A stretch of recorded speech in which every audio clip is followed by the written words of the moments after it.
ოცნების რეპრესიების ახალი ტალღა აქტიურ მოქალაქეებთან ერთად ამჯერად პოლიტპატიმრების ოჯახის წევრებს შეეხო. მათ შორისაა გიორგი ჩხეიძე, სინდისის პატიმრის გიორგი ოკმელაშვილის ცოლისძმა, რომელიც საქალაქო სასამართლოს ეზოდან გაიტაცეს. 48 საათიანი პატიმრობის შემდეგ მტკიცებულებების გარეშე ცრომოწმე პოლიციელის ჩვენების საფუძველზე მოსამართლე დავით თეთრაულმა ის სამართალდამრღვევა ცნო და 4000 ლარით დააჯარიმა. მას საბას ხუტარიძის საქმის ცრომოწმე პოლიციელისთვის შეურაცხყოფის მიყენებას, კონკრეტულად კი მონის წოდებას ედავებოდნენ, რასაც თავად არ აღიარებს. ვიმყოფებოდი ქვევით, ჩემს მეგობრებთან ერთად და ამ დროს ჩამოდიოდა ეს ქალბატონი მოწმე. ხმაურით მოხდა მისი ქვევით ჩამოსვლა, ვიმყოფებოდი ზუსტად აი ამ ადგილას, ვიდეო კადრებიც არის და ჩანს და მე ამოვიღე ჩემი ტელეფონი და დავიწყე ამ პროცესის გადაღება, დაფიქსირება როგორც ოპერატორი. ვიდეო მასალა, რაც იყო წარმოდგენილი სასამართლოზე, ვერანაირად ვერ ადგენდა ჩემს დანაშაულს. ვერანაირად ვერ მტკიცდებოდა ჩემი დანაშაული და პროცესიც ახლა 4000 ლარიანი ჯარიმა დამიწერეს არაფრის გამო. ანუ უსაფუძვლო ბრალდება იყო, უსაფუძვლოდ დამაკავეს. მიუხედავად იმისა, რომ გიორგი ჩხეიძის დაკავების ვიდეოში მკაფიოდ ჩანს, რომ ის პოლიციელების კორდონით მიმავალი ცრუმოწმისგან საკმაოდ მოშორებით დგას და ვიდეოს იღებს, შინაგან საქმეთა სამინისტროს წარმომადგენელი ამტკიცებდა, რომ შეურაცხყოფის მიყენებასთან ერთად ის ასევე მასზე თავდასხმისთვის ემზადებოდა. ჩემი მხრიდან სიტყვა მონა არასდროს არ მithქვამს სასამართლო პროცესებს თქვის საჯაროდ მონა არავისთვის არ მიხსენებია. მიუხედავად იმისა, სრული უფლება მაქვს ამისი. თქვათ, იმიტომ ჩემი პირადი აზრი არის და აზრის გამოხატულება ამ ქვეყანაში უნდა იყოს დაცული. როდესაც ამბობენ, რომ შეურაცხყოფას გვაყენებენ ამ სიტყვითო, არავის არ შეუძლია მეორე ადამიანს მიაყენოს შეურაცხყოფა. ადამიანი შეურაცხყოფას საკუთარ თავს აყენებს თვითონვე თავიანთი ქმედებით. ისევე როგორც ყველა სხვა პოლიტიკურად მოტივირებულ შეკერილ საქმეში ცრუმოწმე ჩხეიძის შემთხვევაშიც ფიგურირებდა. სოსლან კაბულოვი ამტკიცებდა, რომ გიორგი ჩხეიძე მან მითითების გარეშე საკუთარი გადაწყვეტილებით პირადად დააკავა. თუმცა მედიის მიერ გადაღებულ კადრებში ჩანს, რომ ის არათუ აკავებს მას, არამედ ცრუმოწმე სალომე ედიშერაშვილს იცავს. მისი გაცილების შემდეგ კი უახლოვდება მანქანას, სადაც უკვე დაკავებული ჩხეიძეზის და გვერდით უჯდება. სრუჩვენების მიცემის შემდეგ ის მედიის კითხვებს გაექცა. Თქვენს ხალხს აგონა სოსლან, თქვენ ვიღეთ დაკავებაში მონაწილეობა. Იძლიათ ამბობთ თქვენ ვიდეოში თქვენს თავს ხედავთ. იმ ფაქტზე ნამდვილად შენს რომ ხარ ნამყოფი, ანუ შენი თვალით გავს ნანახი და იცი რა მდგომარეობა არის და როგორ ხდება, რა მოხდა და რა ვითარება იყო იმ მომენტში. ამ დროს მოდის ვიღაცა თანამდებობის პოლიციელი ჩვენებას იძლევა სრულიად ტყუილს. ანუ აი ამაზე როგორ არ უნდა გქონდეს რეაქცია, მე არ მესმის. რაც არ უნდა ჯარიმები აკეთონ, რაც არ უნდა დაგვიჭირონ, დაგვაპატიმრონ, სიმართლეს ვერ დააპატიმრებენ. სიმართლე ყოველთვის იქნება ცხადი და აი ამ სიმართლის ეშინია ამ სისტემას. გიორგი ჩხეიძე ერთადერთი არ არის, ვინც ოცნების რეპრესიების ახალი დარტყმის სამიზნე გახდა. აღდგომის კვირის ოჯახთან გატარების ნაცვლად ნაწილი დიღმის, ნაწილი კი ზაჰესის იზოლატორში აღმოჩნდა. მათ შორის არიან აღდგომის ღამეს პარლამენტის წინ დაკავებული გიორგი ორთოიძე და მიხეილ სამხარაძე. ისინი ტროტუარიდან აიყვანეს. იმ ღამეს, როდესაც გიორგი დააკავეს, ჩემი ბუნებრივი რეაქცია ის იყო, რომ მე დავრჩი იმ ადგილას, არ გავყევი და პოლიციელებს ვუმტკიცებდი, რომ ეს არის ჩემი უფლება, მე ვდგევარ ტროტუარზე, აქ გამოვხატავ ჩემ აზრს და ჩემი მეუღლე დაიჭირეთ უკანონო და მე აქედან ფეხს არ მოვიცვრითქო და მანამდე ვიდექი, სანამ არ დამეთანხმდნენ, რომ კარგი იდექიონ. შვილებზე არ მინდა დეტალებში მოვუყვე, მაგრამ უფროსმა ძალიან განიცადა, რა თქმა უნდა და რა ვიცი, ურთულესი ასახსნელია, რატომ ზის მისი მამა ციხეში. როდესაც არაფრით არ ეკუთვნის, რომ ციხეში იჯდეს. ცრუმოწმეების ჩვენების საფუძველზე მოქალაქეების ადმინისტრაციულ სამართალდამრღვევად ცნობის პრაქტიკა ოცნების სასამართლოში უკვე აქტიურად დაინერგა.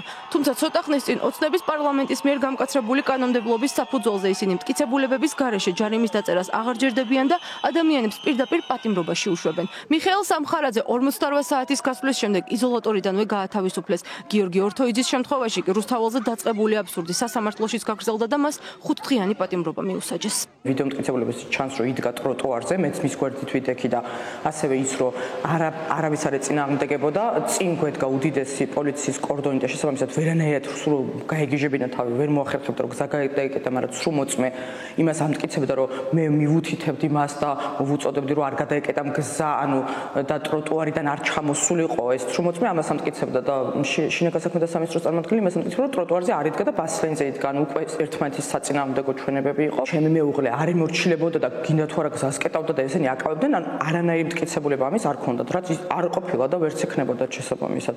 აღდგომას ორი ადამიანის უკანონოდ დაპატიმრების გასაპროტესტებლად მეორე დღეს მოქალაქეები კვლავ რუსთაველზე შეიკრიბდნენ და გზა გადაკეტეს.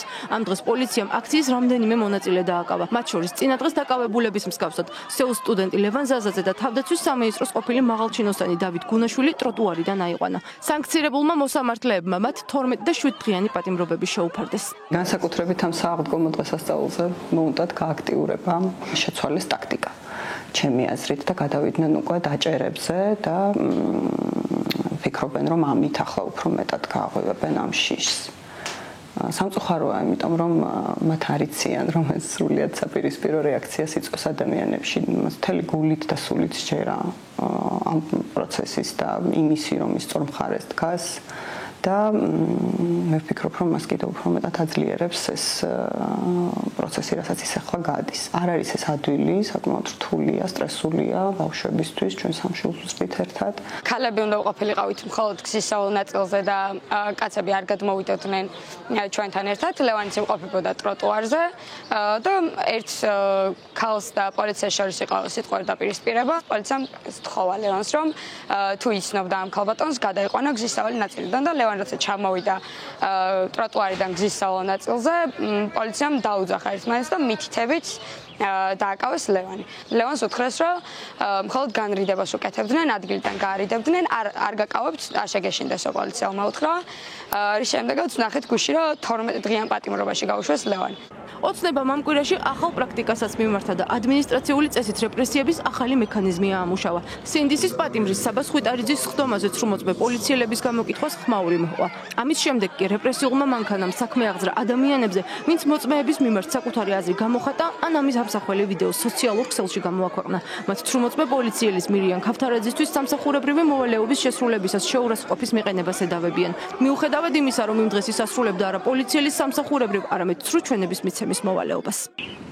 მოკლედ, თქვენს მიმართ სამოქალაქო ორგანოში მიმდინარეობს ადმინისტრაციული წარმოება 2025 წლის 17 აპრილს თბილისის საქალაქო სასამართლოში მოვალეობის სამსახურებრივი მოვალეობის შესრულებასთან დაკავშირებით იწყებირი შეურაცხყოფის მიყენების ფაქტზე პოლიციელ მირიან ქავთარაძესთან დაკავშირებით. გამოვითხოვა საქმის მასალები, როგორც მითხრეს, მედავებიან პოლიციელზე შეურაცხყოფის მიყენება სამსახურებრივი მოვალეობის დროს. ნუ კონკრეტულად მირიან ქავთარაძეს სრუმოწმეზე, რომ გამოვიდა ანუ წამებელი დაუძახე, რაც ეს რეალობა არის, ვინაიდან ჩემი ძმა არის დაზარალებლად ცნეს წამების ფაქტზე და მირიან ქავთარაძეზე და მის თანამშრომლებზე მიმდინარეობს გამოძიება.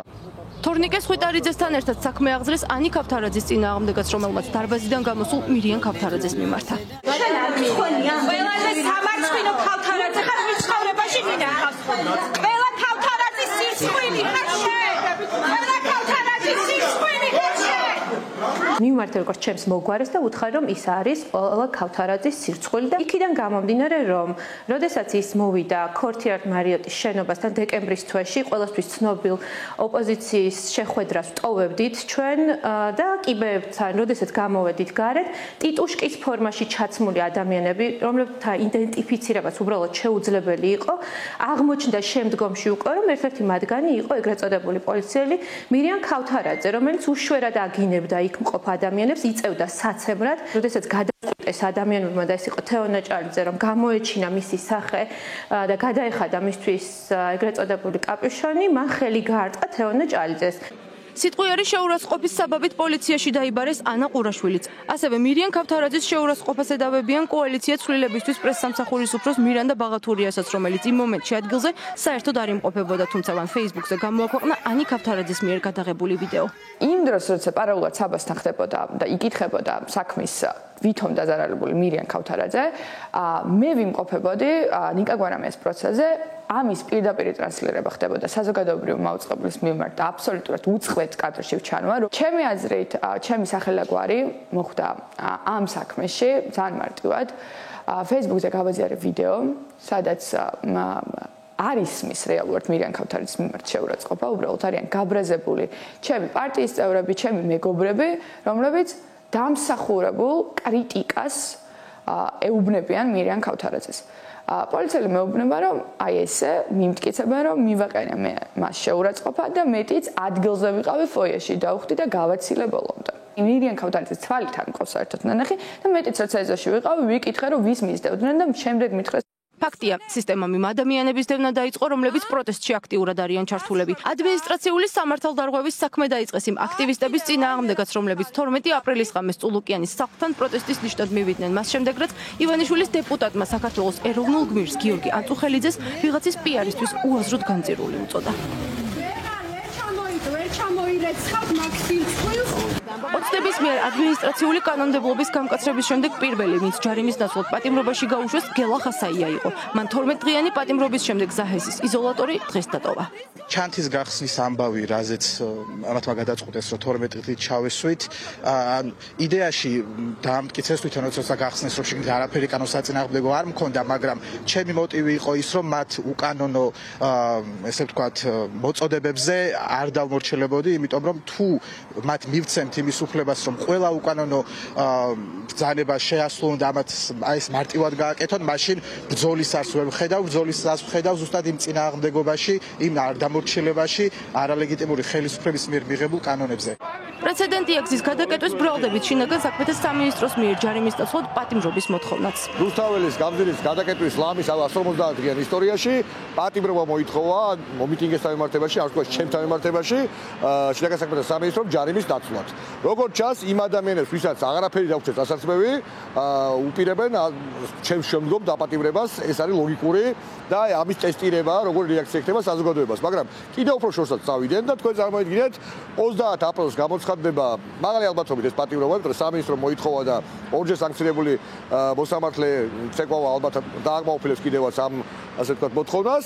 პატიმრობის პერიოდში მათ ჩამინიშნეს კიდევ ერთი გადაკეტვის თაობაზე, ასე ვთქვათ, სასამართლო პროცესი თან თითქოს და 2 თვე ნახევრის წინანდელზე, რომელიც აშკარად დაყალბებულს გავს, იმიტომ რომ ესეც არ მოხდა, რომ 2 თვე ნახევრის შემდეგ ედავოთ რომელიმე გადაკეტვაზე ყოველდღე იქავართ და მიზნად ისახავს სავარაუდოდ იმას, რომ ჩამტოვონ იზოლატორში, ანუ კიდევ ერთ პატიმრობას მეორე დაამატონ და სანამ შეიძლება ეს ყველაფერი მივიდეს, უკვე წარმოდგენაც არ აქვს. გადატვირთული სისტემა ფაქტია, რომ ბიუროკრატიულ წნეხს ვეღარ უძლებს. მათ ფინანსური ტერორის ახალ ელექტრონულ მეთოდს მიმართეს. ასობით მოქალაქეს გაუგზავნეს შეტყობინება, რომ მათი სატრანსპორტო საშუალება არასწორი პარკირებისთვის 5000 ლარით დაჯარიმდა. ავტომობილი არ მყოლია, არ მყავს და არც არანაირი ავტომობილი არ არის ჩემს სახელზე გაფორმებული. 23 აპრილს მომივიდა მესიჯი, რომ ავტომობილო საშუალებით დავარღვიე წესები არასწორი პარკირებისთვის, გამომიწერეს 5000 ლარიანი ჯარიმა. უბრალოდ იმ ხალ აჟიოტაჟი მოყვა ყველაფერს, რომ მე უკვე შესაძლოა დაწერა, როგორც ნახეთ, რომ რაღაც ტექნიკური ხარვეზი იყო და ამიტომ მოვიდა მსგავსი შინაარსის SMS-ი და შემდგომ უკვე გადასწორდა ეს ხარვეზი და უკვე მოვიდა იმ შინაარსით, რომ გადაკეტილი რუსთაველი, პოლიციის მიერ გადაკეტილი რუსთაველი. ეს არის უკანონოდ წამოწყებული პრაქტიკის კვლავ უკანონო გაგრძელება. ბიუროკრატიისთვის თავი რომ აერიდებინა შინაგან საქმეთა სამინისტროს, იმ ბიუროკრატიისთვის, რომელშიც მათ თვითონვე გაყვეს თავი ბოლო საკანონმდებლო ცვლილებების თანახმად, რომ უფრო სწრაფად დაეჯარიმებინათ ადამიანები, ვიდრე ამას სასამართლო აკეთებდა. ამისთვის გააკეთეს ის, რომ კანონს მოთხოვნებს პირდაპირ არღვევენ, არ ცდილობენ პოსტით ჩაბარებას ადამიანებისთვის და პირდაპირ აქვეყნებენ ამ სამართალდარღვევის საქმეებს პოლიციის ვებგვერდზე. ფაქტია, რომ უწყვეტი პროტესტის პარალელურად ოცნების რეპრესიული მანქანა უფრო მკაცრ ზომებს მიმართავს და მოქალაქეების მასობრივ ტერორზე გადადის. ფაქტია ისიც, რომ პროტესტის მონაწილეები უსამართლობას არ ეგუებიან. ოცნება ცდილობს სიმართლე გისოსებში გამოამწყვდიოს, თუმცა მას სამუდამოდ ვერავინ დაატყვევებს.